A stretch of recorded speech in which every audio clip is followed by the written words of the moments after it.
So you're confused about program design, all these words, mesocycles, testing weeks, periodization, progressive overload, supercompensation. I remember being there. It is a very confusing thing. And in this episode, we are going to debunk it all for you and teach you what you need to know in order to get real results. Stick around. Hey everyone, in case we haven't met, my name is Rad Burmaster. I'm one of the co-founders of Unity Gym and co-creators of the UMS, the Unify Movement System, where we take driven people and turn them into superhumans. Now, the way that we get such astonishing results with our members is that we've created a program that has a perfect balance between strength and flexibility. If you want to know how we do that, the best way to get started is to download one of the free blueprints. We've got the flexibility, the strength, and the nutrition blueprint. There's a link in the description of this video for you.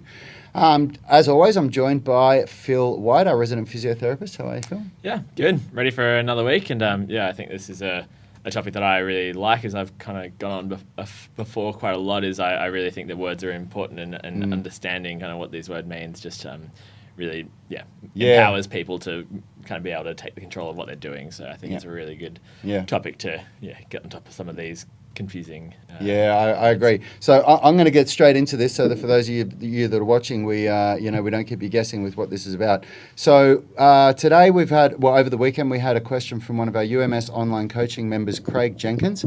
He said, Rad, I'm in the deload week of phase 3 of the UMS Foundation program. I hear a lot about mesocycles and testing weeks, but have seen none of that sort of thing so far.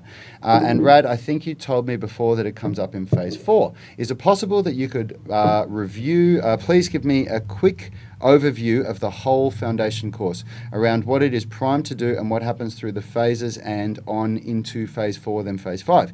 It might help with those who haven't started it yet too, or looking to get into it, but also just help me, who is a big picture type of guy. I'm sure it's in the video in the course somewhere. I just haven't found it or can't remember it. So it's an awesome question. It really is, because the UMS program is a very comprehensive program, which means we've made it as simple and as done for you as possible, but there is an aspect to it that can be overwhelming for people because there's just so much involved in it. We really wanted it to be able to keep people occupied for years and years and years with their training. We didn't want something that, would only be good for people for 3 months or 6 months, and then they'd be looking for the next thing, because it takes a long time to create a superhuman transformation.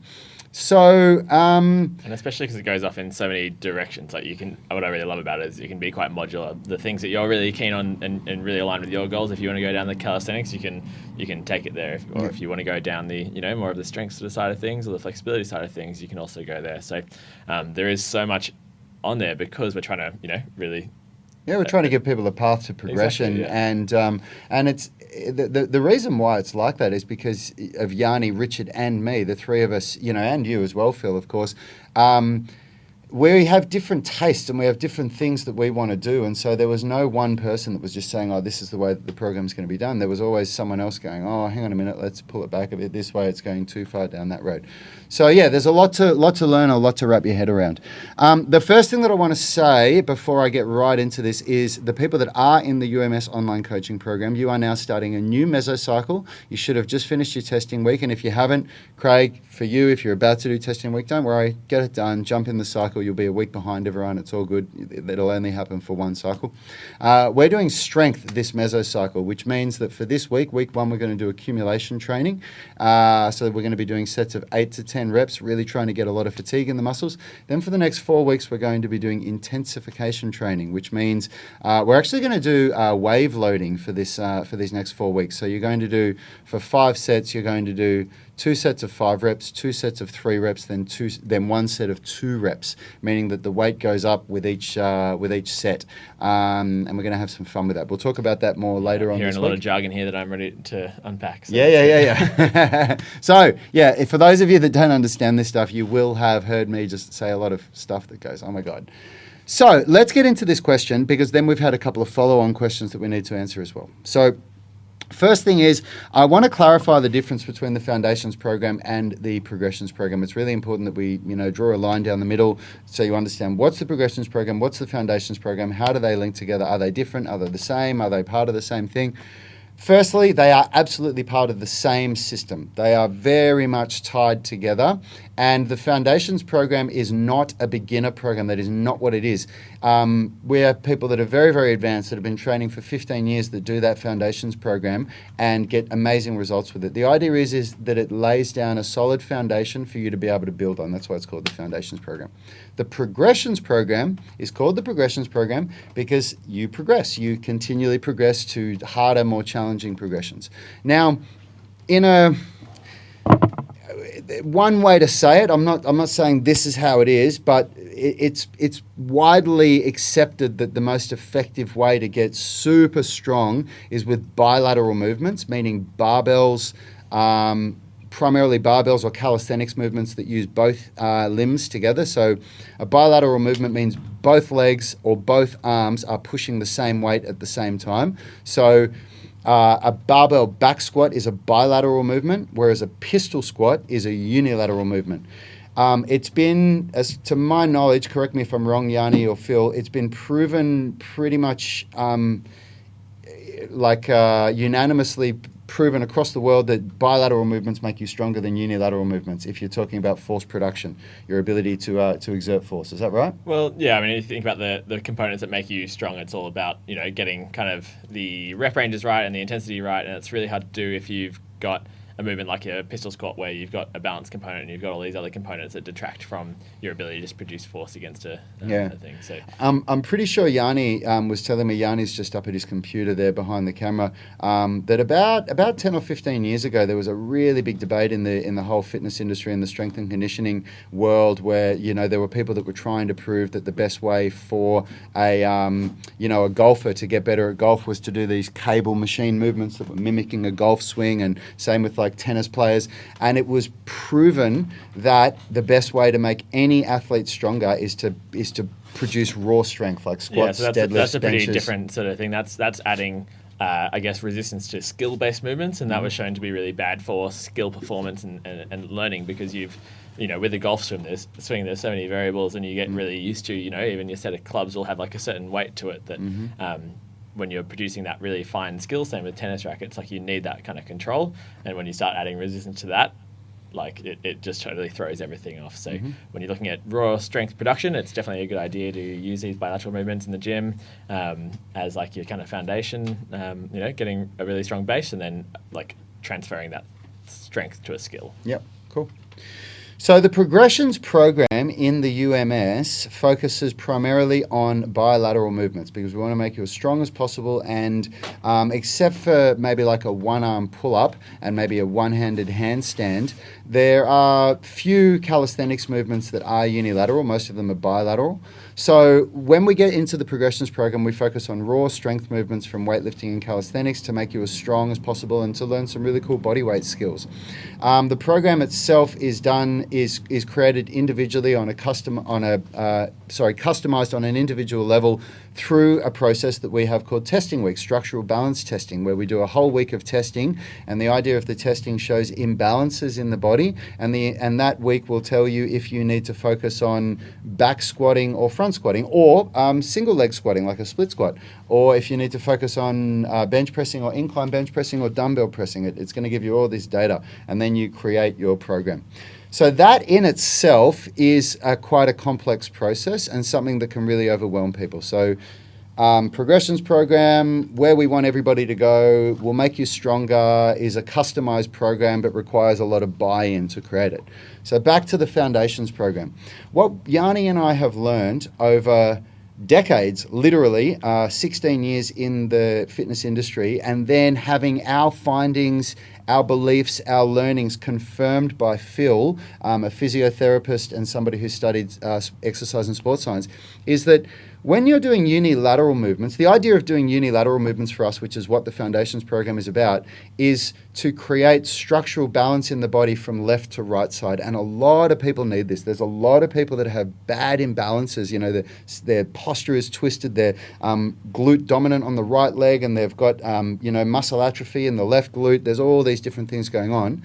And just on that one thing to point out with that doesn't necessarily, if you do have those things, it doesn't necessarily mean that you're going to be in pain or you're going to be like, crippled or anything. But it, like, humans develop in an asymmetrical way, and that's fine. So if you do start to find that you've got these sort of structural balance changes, and like don't freak out and think it's a death sentence, but it definitely will be a limit to your progression long term in terms of your, athletic and strength sort of development. So that's why it's like really important to identify these things, but not to take it on as some oh, I'm crippled. Yeah, absolutely. It's just to identify and then be able to build up that foundation so that when you get to those points would otherwise be a plateau because of a limitation in that kind of chain, you now have, you're strengthening up those weak points in the chain so then you can progress further. So if you do find changes, don't stress. It's normal. You're human.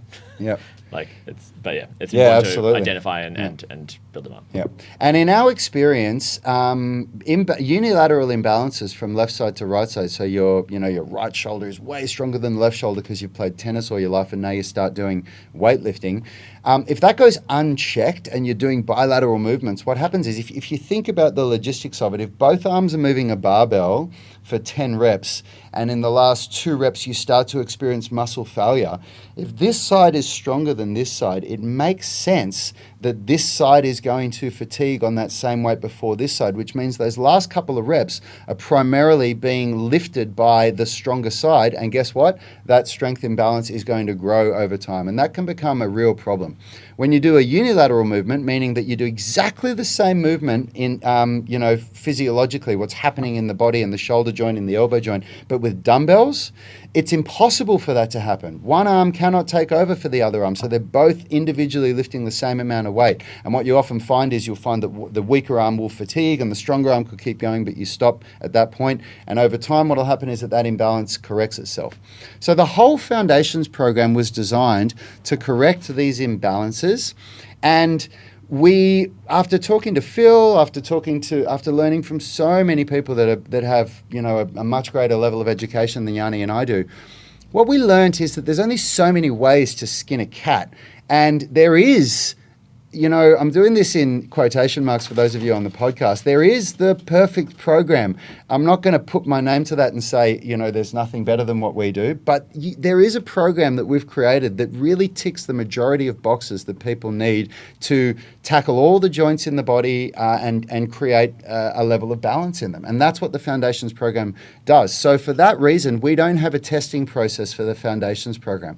We wanted to make it simple so that somebody that joined in, it's complicated enough. There's more involved in it than most workout programs, and some people still get overwhelmed just with the fact that they have to do strength and flexibility, and they've got to try and fit it into the one workout. So we wanted to make it as simple as possible. So there was no testing process. There's just phase 1, 2, and 3. That would fix most people's imbalances and get them ready for the progressions program. Yeah, I think just on that word of the perfect program, I think. It's one of those things I'm sure you've realized as you've been training people that you come up with something that you're like, here is this perfect thing for you. But if people don't do it, it's not a perfect program. That's exactly and so right. It's a really important thing with the Foundations program is so many people who have had training experience and maybe get attracted to the gym because of the calisthenic side of things, or they really love the flexibility and weightlifting, and then they get presented with this Foundations program. I know that a lot of people kind of balk at it and couldn't stand the idea of doing that sort of 6 weeks, 12 weeks, whatever it is, on doing that. So I think even 9 to 18 weeks we recommend, because there's 3 phases, and we recommend that each person does each phase for between 3 and 6 weeks. So, and I couldn't agree more, and I'm really glad that you said that. You can finish if you had anything else you wanted to add. Well, I mean, it's just such a common thing with physio as well, where you're like, hey, I know, here's a pretty good idea of what would help you, but like the human experience is like it's all about like you need to be motivated, you need to be like enjoying what you do. So hopefully with us kind of explaining a bit more about it, and all, that's why we spend so much time on like the goal setting stuff with Yanni at the beginning of the year, really trying to get people to think about like what that kind of long-term thing is, because it's much more appealing to engage in something like this when you see how it's building towards the bigger picture goals in the future. So I totally understand for people who have looked at it and been a bit like, oh, really? yeah and that's why in the introduction video I go through a detailed explanation of saying you do not have to do the Foundations program. It's not essential. You can move to the Progressions program. It just depends on what your goals are, what you value, and what you want to get out of it. And I also make a point of saying the foundations program is not a beginner program because you're still doing bench press and bent over row. You're just doing it with dumbbells. Now, no one's telling you how much weight you have to lift. You can, who's been training for 20 years, can go and grab dumbbells and do a dumbbell chest press and kill myself, just get a wicked workout from it. Yeah. So it's all just about load management as to whether or not it's going to be, effective for you or not. Yeah. But the exercises in the foundations program inherently are low risk. They are a lower risk exercise than some of the calisthenics movements, where you're on rings and things like that. I think sometimes people put a bit like with the single leg as being like, more low risk. Like, I think, it comes down to how much you're loading it, because I think, when you're adding in balance components to something like, if people are going to go nuts in that, and compared to someone who's doing a really like nice form, deadlift or squat, like at a lower weight, like I think it's, like, I agree that like it's harder to, like most people kind of won't do that, but I think kind of understanding that really the risk comes a lot more down to that sort of load management rather than the movement. Yeah. Like rather than movement, because when you're adding balance in, like that can be really problematic for some people. So absolutely. So I'm just going to wrap up the clarification of what I've just said. So the progressions program is where we want everybody to go. It's where if you stay with the program long term, it's where you're intended to go. You can start there if you're not interested in doing a unilateral foundations program that's designed to create balance from left to right side of the body and correct any old issues. But we do recommend that people do start in the foundations program. If you start hitting plateaus or start getting, aches and pains when you're getting ticking all the load management boxes, and go. Even if you've done the progressions program for 6 months, go and do the foundations program. Just do it for 9 weeks. Yeah. Do each phase only for 3 weeks each. And the longer you've been training for, the shorter each phase in the foundations program should be. Like if you've been training for a really long time, you could get away with doing each phase for just 3 weeks. And if you're an absolute beginner, I would highly recommend that you do each phase for between 6, maybe even 8 weeks. It's all about learning the movement, and you don't really want to go to the next phase if you're still struggling to balance on the current movement that you're on. So there's the division between the foundations and the progressions program. So let's get into the second part of this question, which Craig's asked. He said, I'm in the deload week of phase 3 for the UMS foundations program. I hear a lot about mesocycles and testing weeks, but have seen none of that sort of thing so far. And you told me that it comes up in phase 4. Absolutely does. And in fact, after phase 3, we don't call it phases anymore. You're just in the progressions program, and you're progressing. You're going to go through, the whole program and keep getting better and better and better. The progressions program starts with a testing week. And if you just go to the progressions program in your portal, in the Thinkific portal, and just start from the top. Just set aside an hour and watch a couple of the videos. An hour should be enough for you to be able to watch everything that you'll need to get through testing week. Just watch the videos from the top. They're laid out in the exact order that you need to watch them. And you'll get to the point where you'll have watched all the testing week videos and you'll go, okay, that's what I'm meant to do. And then you're going to print out your testing week calculator. The instructions are all there. I'm not going to go through what you need to do with it because the instructions are all there. And if you've got questions, ask in the group and I'll answer them. And then you'll do your testing week, and the testing week will tell you what your program needs to be, the results of it. It's really simple. Just understand this, that the first couple of times you do testing week, you're not actually really going to, I'll rephrase that. You're not going to get accurate results at all. In fact, it's more about just learning the movements. So don't be so concerned about doing the...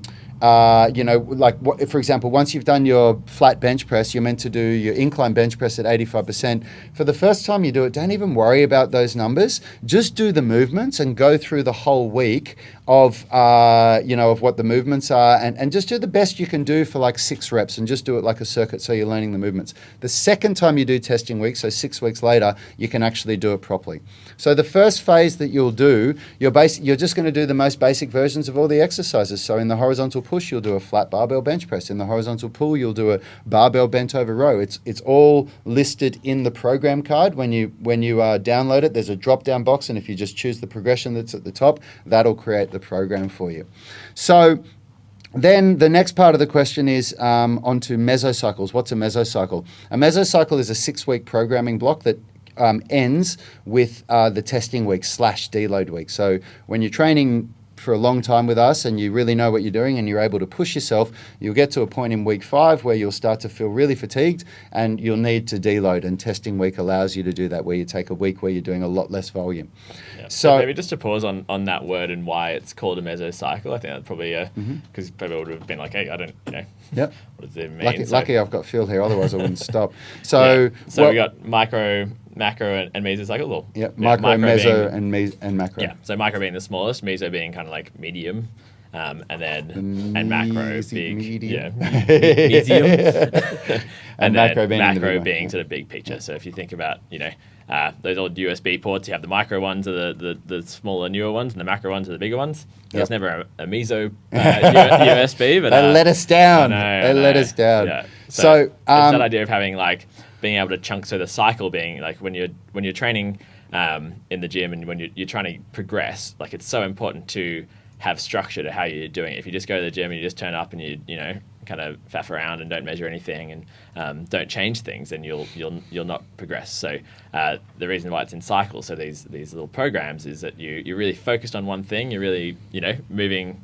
The cycle where you're focusing on the strengths or the intensity or the volume.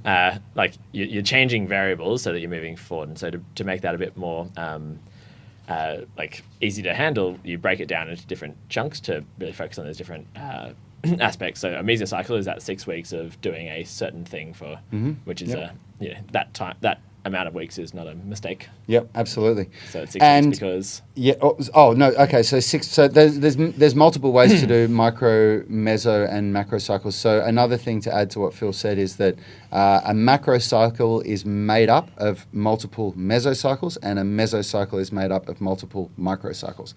You could do mesocycles that go for 4 weeks, and you could do mesocycles that go for 8 weeks. A really good number is 6 weeks, and the reason why we settled on it is because we've tested it a lot. And what we found was that when we did shorter mesocycles of 4 weeks, people really didn't like that every 4th week they were forced to deload and do less work. That's not what most people come to the gym for. And we believe that longer than 6 weeks is just a little bit too long between testing, a little bit too long of doing the same thing. So 6 weeks is a really sweet a bit spot. too long for deload as well. That's right. Yeah, that's exactly right. Yeah.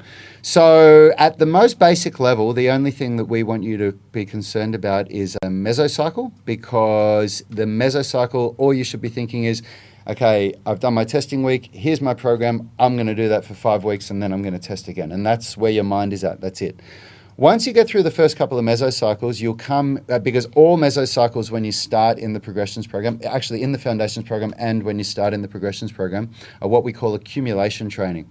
The idea is that you accumulate reps, accumulate fatigue, accumulate experience in a movement, meaning that the weight is moderate. It's not a low weight, it's not a high weight, it's a moderate weight, where it allows you to do multiple reps per set. For most people, we're looking at between the 8 and 15 repetition range. Why so great? If you're an absolute beginner, you're looking at more like the 12 to 15 rep range per set. If you're somebody that's more experienced, you're looking at more like the 8 to 12 And for those beginners where you have come into this program and suddenly you're learning, 15, 20 different movements, I think it's, really like having the moderate weight makes obviously, the process easier. But I think having 15 reps can sometimes be quite a lot of concentration when you're trying to focus on one particular thing, or like there's 12 different things in a deadlift that you have to be kind of aware of to get a really good looking deadlift. And until you've kind of got the practice and it's automatic, it takes a lot of focus to get it right. So I'd really recommend people chunking it down. Yeah, so if absolutely. you're doing 12 reps, like start on the lower end of the rep range. So, start with 12 and do 4 at a time. Like have a little pause, like don't put the weight down. 4, stop for a sec, reset mentally, and then go again. 4 again, yeah. And because if you just punch them out and you're doing them, you're not thinking about tempo and you're just going as fast as you can. Like I guarantee the last few will look, probably the last half of them will look really sloppy. And I'd recommend recording yourself and really being quite strict with that and saying like, do my last 4 look the same as my first 4? Right. And if they don't, you probably need less weight. Yeah, and if you've recorded them, why not put it up on the Facebook? Yeah, that's right. So we can critique you and give you some positive feedback. Yeah. The other thing that I'd say is that to add to that, when you're an absolute beginner, you only really need to do about 3 sets. 3 sets is probably enough for an absolute beginner of one movement, because there's a lot going on in the body, and you get better at whatever you practice. And if you start practicing the wrong thing in the 4th and 5th set, you're going to get better at that, and you're going to reinforce reinforce a movement pattern that isn't really good. For the more senior people that have got some experience in the gym, you can go for that 8 to 12 rep range, and you can go for the 4 to 5 sets as well, like So we talk about 8 in to the 12, program. but you're getting a little bit heavier. Yep. And then That's right. When we say you do less reps, it's not an arbitrary number. It's not grab the same weight but do less reps because we told you. The rep range dictates the weight. The idea is that within that rep range, you will come close to failure. Now, failure, remember, this is very important that you pay attention to what I'm about to say here. Failure does not mean when you can't lift the weight at any cost. That is not failure. Failure means the inability to do the rep with perfect technique. So it's well before you get to a point where you buckle under a barbell. Way before that, you would have stopped being able to do the reps with perfect technique. So make sure you understand that. It's the inability to do the rep with perfect technique. So once you get those mesocycles going, so the first couple of phases are going to be accumulation. We're accumulating fatigue. We're learning how to do the movements. We're making our muscles sore. We're building some lean muscle. Then after several mesocycles, it could be 1, it could be 3, depending on how much of a beginner you are or how senior you are, you'll move into doing the exact same mesocycles that we do at Unity Gym, and they change. And at this point now you start not just being concerned about a mesocycle, you start being concerned about microcycles. Because in the current mesocycle that we're doing, for those of you in the UMS that I said at the start of this video that have been with us for a while, everyone at Unity Gym, this is an intensification mesocycle, which means the idea is to build strength, lift the weight, do hard progressions. So the microcycles actually change. So this week we're doing an accumulation microcycle, meaning for the whole week, from Monday to Friday, it's all from that 8 to 15 rep range. But then the following 4 weeks, we're doing intensification microcycles, which actually means that each set is changing the amount of weight, but it's always below 5 reps, very heavy weight. If you're new to this, everything I said is going to sound really confusing. Don't even worry about it. Forget it. Forget I even said it. But all I was doing there, Craig, is trying to answer your question of what's a mesocycle, what does it mean, how does it work, all of that. And I know there's some pretty, advanced people who train in the gym and who are training in the online as well. And I think it's really important if you are like high performing and you're potentially, doing competitions. Like we've got one member in here who I've been working with to try and help with their programming because she's trying out to, be in the Australian soccer team. So like it's a really good idea to have a good idea about how these different types of phases will, affect your performance outside of the gym if you're trying to do something else. And, the timing that we do in the gym or online might be might not work ideally for someone who's like trying to perform at that level. So with her, we're tweaking when the deloads come in and when she's working on strength and when she's working on power. And so once you start to get a bit more comfortable with this, or if you are really working towards like, hey, I have a big competition that means a lot to me, but it's like right at the end of peak week, like that's not going to be ideal for you, and that's where it's a really good idea to post on here and absolutely, and we help can help understand how to change up those little mesocycles for those individuals that have things. Yep, and I can tell you that it took me a long time to wrap my head around this, even as a professional trainer. It's taken a lot of reading and a lot of extracurricular education and doing it doing it, and it's the kind of like if this overwhelms you, good that it overwhelms you, because it means you're on the verge of learning something that is going to take you to the next level with your training. I think it's always so exciting being like, hey, like I've been trying something for so long and now there's this like whole nother world of stuff like in the weeds you can get, and it kind of shows like, oh, I could get so much, the results could be that much better if I was getting all this stuff right. Like I think there's so much potential in that. So there's also a really good saying that I love that I think is relevant here is, if you're the smartest person in the room, you need to find a new room. And so if you're in this group going, oh my God, this stuff is so full on, lucky you're in the right room. Yeah. You've got a lot to learn here, and what's going to happen for you over the next 12 months is going to be life-changing, because this stuff will start to make sense to you. And when you come to Unity Gym and train with us, for those of you, we've had a bunch of UMS online members that when they come to Sydney, they come and train with us here. If you see our senior students, the guys and girls that have been with us in Australia, we call everybody guys, it has no gender to it. Yeah. But the boys and girls that have been with us for a year or two, they can teach the class their level. Like I see them coaching the beginners, and I just walk away and go somewhere else because they're so knowledgeable in this stuff, and you will be too if you stick around. So yeah. And especially as you get more involved in the actual, like with this UMS mastermind group, like it's a mastermind because we're trying to bring in, everyone's mind to make it collaborative. Like I'm doing a course at the moment by Seth Godin, who's a pretty famous sort of blogger and podcaster and writer. He's like put out so many books, and I've paid a bunch of money to really up my game with podcasting. So I'm starting my own shows, and you basically, you get nothing from Seth. You get put in this mastermind group where it's basically just people working together and figuring stuff out with the right amount of guidance. Yeah. And every sort of review from the whole program has said, like, the thing I got most out of it was like collaborating with other people and learning by teaching and learning by, getting different perspectives. So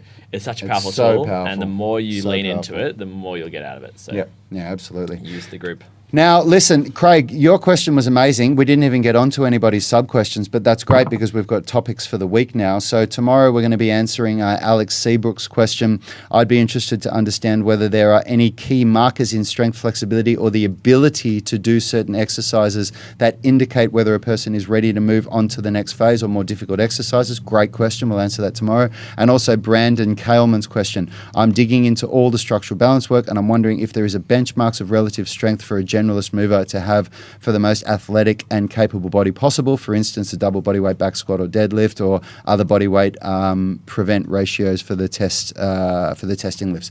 Great questions. We're going to answer them tomorrow. Any one of you have any other questions? Put them in. It's put it in the Facebook group. Put it on if you're watching this later on YouTube. Now the videos are getting up there.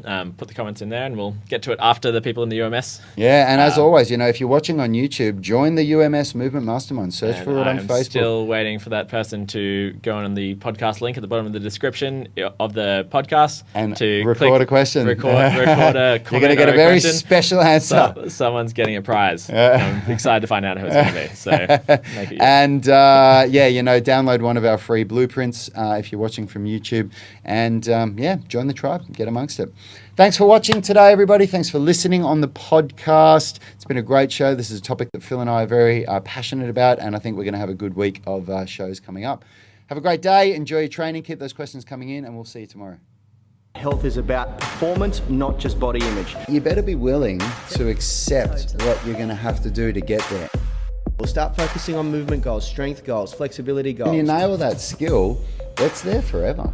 The body image goal doesn't get you that far. It's the consistency and frequency that's going to get you there. It's not the intensity. There's no shortcuts to mastery and movement. Destination doesn't change overnight, but your direction will. The gym is not the place to beat up the body that you hate. It's the place to build the body that you love. We are the gym that teaches people how to move instead of just exercise, because we believe that health is about performance, not just body image.